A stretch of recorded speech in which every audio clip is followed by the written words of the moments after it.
अहिल्यानगर महानगरपालिकेमध्ये राष्ट्रवादीच्या ज्योती गाडे यांनी महापौर पदासाठी तर भाजपच्या धनंजय जाधव यांनी उपमहापौर पदासाठी अर्ज भरलाय। भाजप आणि राष्ट्रवादी युतीला स्पष्ट बहुमत असल्यानं या दोघांचीच निवड महापौर आणि उपमहापौर पदासाठी होणार आहे। आज केवळ औपचारिक बैठक होईल आणि या दोघांची निवड जाहीर केली जाईल।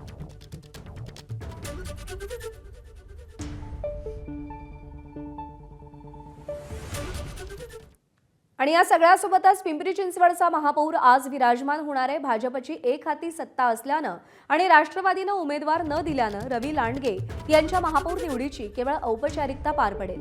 मात्र उपमहापौर पदासाठी भाजप विरुद्ध राष्ट्रवादी असा सामना रंगेल, परंतु 128 पैकी 84 भाजपचे नगरसेवक असल्यानं भाजपचाच उपमहापौर होणार हेही निश्चित मानलं जात आहे।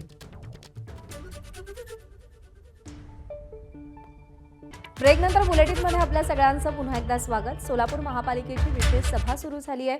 शिवसेनेचा अर्ज माघारी घेण्यासाठी भाजपकडून समजूत काढण्याचा प्रयत्न सध्या सुरू आहे।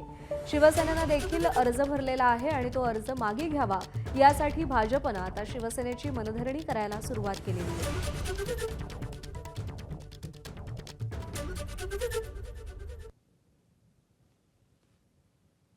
भाजपकडून शिवसेनेची मनधरणी केली जाते। सोलापूरमध्ये भाजपला बहुमत मिळालेलं आहे, पण शिवसेनेनं अर्ज दाखल केल्यामुळे आता त्यांची मनधरणी केली जाते, समजूत काढली जाते।